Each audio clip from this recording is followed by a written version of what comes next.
guys, Jax here, and I wanted to do a video on some modifications and then kind of explain, what you should be doing in your first trimester, second trimester, and third trimester. So as I'm doing my prenatal workouts, I'm doing a good job of explaining, but I want you to feel really comfortable and really empowered when you're doing workouts that aren't mine, or you're just doing something on your own. So I want to make sure that you're staying safe, and I know this was really helpful for me, so I want to just share that with you. So the first thing I want to talk about, and I've talked about this in a different video, but it's the bulge, right? And I'm going to do a postnatal video on how to basically check yourself for diastasis recti, which is the separation of your linea alba, which is the tissue that goes down your abdominals. And everyone naturally gets diastasis recti, or the separation of their abs throughout their pregnancy. But we'll talk about that in a second. This just helps you to really become aware of your body. And I'm realizing it was more prominent before my belly got bigger in my first trimester, which was at about 11 weeks. So in my first trimester, which I should say before I get into it, I pretty much, because I was super active, I was teaching regularly, I felt really good. In your first trimester, feel comfortable doing whatever you were normally doing before. The one thing that you have to become aware of is there is a hormone called relaxin that is released in the body when you're pregnant. And that essentially causes your joints to loosen up. So you want to be careful. And I noticed this, for example, when I was doing half pigeon, right, in yoga. And I was like, wow, my hips are really opening up, and they're always super tight, and so are my glutes. And then it dawned on me that my hips were just much more flexible because of this hormone relaxin. So you have to become aware of it so that you're not overstretching, you're not overdoing it, thinking you have more strength or more flexibility. It's really just because of this hormone. You don't want to injure yourself. So that's the first thing. Pretty much up until like 11 weeks, I would say, I could still do most of the core work that I was doing. Again, I just wanted to become aware. So regardless if you've just gotten pregnant or you're throughout your pregnancy, this is something good to know. So in your second trimester, you want to avoid any sort of laying on your back, any sort of like crunches or spinal flexion. So I love these as bar abs. But what you'll see is, and I don't know if you can really tell, it's actually harder for me to see now, but when I come up in this crunch, there is this bulge that I can see, and it was much more prominent before my belly was bigger. So it'll literally look like through the center of your abs, like a little alien popping up. And I'm not joking, but that was the second that I knew that I could no longer do any sort of like sit-ups or V-ups or crunches or bar abs. So it doesn't matter that I wasn't in my second trimester. What I care about is that I'm not causing more intra-abdominal pressure than I already need to. So what I want to do is give you some options, and again, I'm always going through this in the prenatal workouts, and I want to make sure that you have the information. So second trimester, definitely no sit-ups, no V-ups, no laying on your back, no spinal flexion. You also don't want to be flexion, which is essentially bending over. So anytime we're doing anything, we really want to send our hips back, right? We're hinging, we're using our core, but no over, and then no extension. So no spinal extension. I teach yoga. The first thing I noticed in my first trimester, and now obviously as soon as I felt that, I stopped doing it. And another cue is, if something doesn't feel good when you're pregnant, don't do it anymore.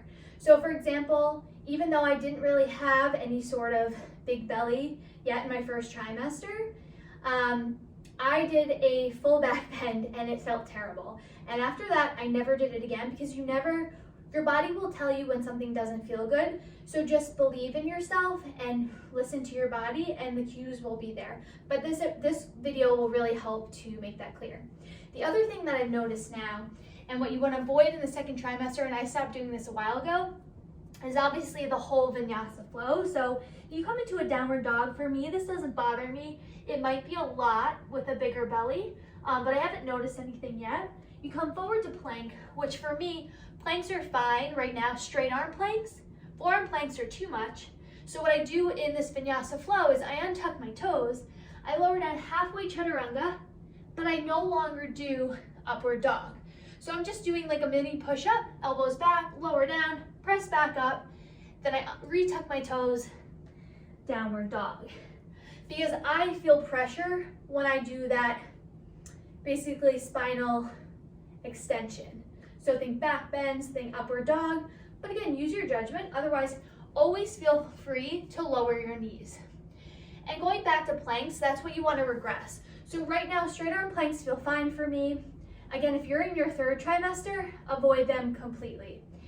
Forearm planks are too much. I get that bulge, and that's what you want to do is just monitor your body. I had my husband look at it and say, like, is this happening? You'll know as soon as you see the little alien popping up right out of here, you're gonna know. It's also a sign during postnatal that your core is still healing. So for second trimester, you can do straight arm planks if you feel good with it. Otherwise, drop your knees.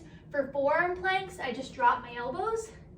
Or you can do everything, and what I've been doing in some of my classes is just having 4 points of contact, so you really have the support you need as your belly grows. So do whatever feels good for you. The other option for planks, and even through your, realizing you can't see me in this video, I'll move this back, but for your third trimester, like, feel free to use this chair as an incline plank so that you can still do, just nervous is gonna move, but you wanna make sure your shoulders are moving with your hips, so you can still do your push-ups with an incline plank, or you can use the side of the couch. So back to planks because they're so important. First trimester, do what feels good until you see the bulge. 2, you want to start to regress front planks, side planks, and in your third trimester, you absolutely won't do anything straight arm or forearm. You'll do it on an incline, or you'll do it with your knees down in quadruped or tabletop. Same thing with push-ups, right? So push-ups, feel free to just do them here or do them on the incline for third trimester. And then in your second trimester, feel free to either do it on your knees with your hips forward, if that feels good. You can also drop your feet down so it's less intense, and then drop it here, just making sure that you have enough room for your belly. Same thing with side planks. You can always drop your knee down, but in your third trimester, you want to avoid them completely. So what do you do in those instances? So say you're taking a class, or maybe I'm not there yet, so I'm still teaching it. Always, you can stretch. That's one thing. Feel free to do bird dogs. And again, this is really great for core recovery, which I'll do a video on this in postnatal. But you can send your opposite hand and foot out, and then you can crunch it in, right? So we always have those points of contact. You can lift and lower the leg. You can lift it and do opposite, work with maybe a little bit of those obliques. Whatever feels good, that's always a good ab exercise that you can do, or just take your time and stretch. So those are the major things from abdominals. And then of course, like, do your breath work. That really is a good core work. And it will definitely help with recovery down the line. Let me just make sure. Oh, second trimester, the other thing you want to avoid, and again, this is another yoga thing. So think about when you come into, let's just say, you're in a lunge, right? Let's say you're in high lunge, you bring your hands to heart center. You're gonna twist to the right. So my shoulders are in the opposite way of my hips. All I'm gonna do is, I can still do the twist, but I need to make sure that my shoulders are in line with my hips. So the only difference that you wanna do is that you switch. You don't wring yourself out. You make sure your shoulders are over your hips. And that's it. So it's the same thing when you come into like easy twist. Like, I'm not gonna do this anymore, but I can easily drop my right hand and lift my left arm up. So maybe it's a different position, but if you're following along in a yoga class, you can absolutely do that. And what I do is instruct my clients to do the move that I would normally do if I wasn't pregnant, and then I switch to my second hold. Let's see. Oh, the other thing in first trimester is no laying on your belly. I think I did it once or twice because I didn't have a big belly. If it's for like only a few seconds, it's no big deal. But obviously, as your belly's growing, you don't want to lay on top of it. All right. And then as you get through your second trimester, let's talk about high impact and high intensity. So I had felt good running. It definitely takes a lot more out of me. I'm not running as much as I used to. But for me, that type of high impact is something I've always done, so I feel good doing it. So if you're a runner, keep doing it. But again, listen to your body. So like for me, it's a little bit harder. I'm not gonna do really intense runs. I'm not gonna do really long runs, but I still wanna keep it in my repertoire till I feel like maybe it's not the right thing for me anymore. In terms of high intensity, this is really your own gauge. So if you're someone that was doing a ton of HIIT before, like keep doing it, but know that you're gonna be a little bit sweatier because your body heat increases, you're gonna be out of breath a little bit more. So just listen to how your body feels. I know, for example, in my first trimester, I was trying to do like a cardio, body intensity type bar video, which will be put up, but I actually had to have my husband do most of it because I just felt so out of sync, both mentally and physically, that I couldn't actually move my body as fast as I needed it to. So with that being said, you can always like regress, right? So if you want to do mountain climbers in a class, come onto your chair, bring your knees into your chest, right? There's no reason you can't still get HIIT or cardio in. Just be really smart about what you can use and what you can support you. And then for the third trimester, I know I've mixed things in a little bit and I'm gonna put a guide up, so don't worry. You're basically gonna do all the above I said about what not to do in the first and second trimester, so making sure I'm hitting everything. You don't wanna lay on your back. So you probably have read about this and I've wondered about it. I'm a back sleeper, but basically as your belly gets bigger, you put more pressure on your back, which can sit on the vein, which carries blood flow to you and ultimately the fetus. So if you lay on your back for a second, you also might feel uncomfortable. Now that I'm 15 weeks, I haven't noticed anything, but I'm really trying to make myself fall asleep on my left side. It's the same thing when you're working out, which is why you can't do crunches. And not only is it too much pressure, but also it's because there's not enough blood flow with the pressure of a growing belly. So you just want to be mindful of that, but by your third trimester, you don't want to lay on your back at all.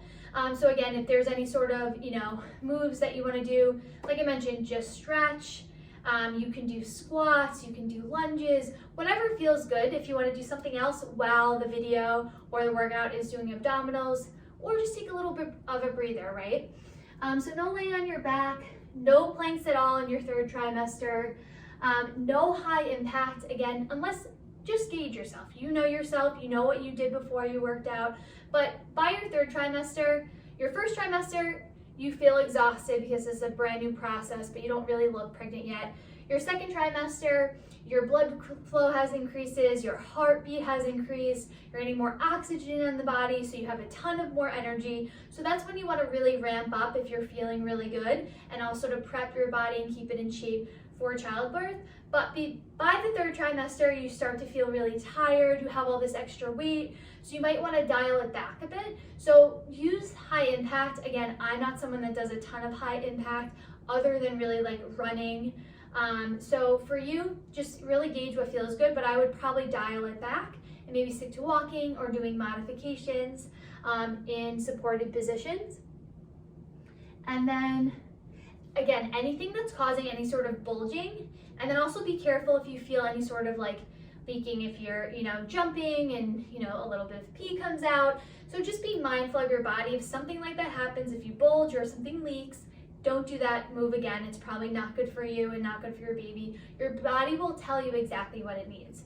So with that being said, in terms of what you can use, always think about it. If a class says that you need to use props, feel free to use 1 pound weights.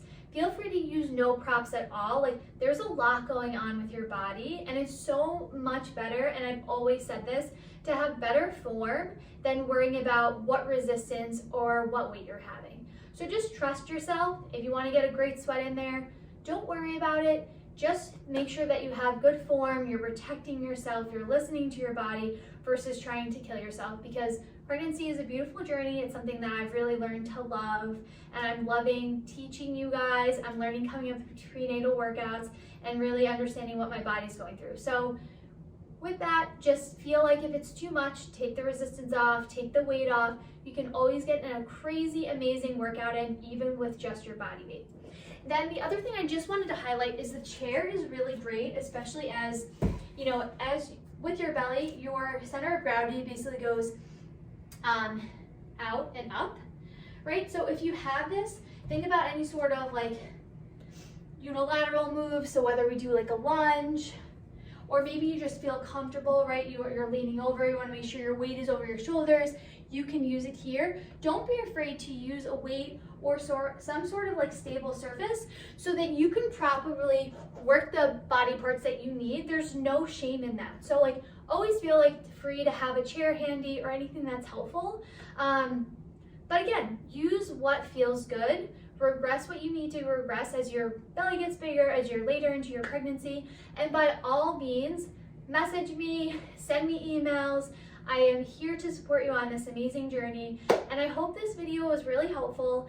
Again, I'm just trying to do what I think would be helpful for me, because I know as a fitness instructor, even knowing everything that I know and having the certifications that I know, it made me feel so much better to really have the prenatal and postnatal certification so that I knew what I was doing for my body was really safe. And I want to make sure that you feel really safe and that you have an amazing pregnancy, you have an amazing birth, and an amazing recovery. So with that, I hope you guys have a wonderful day.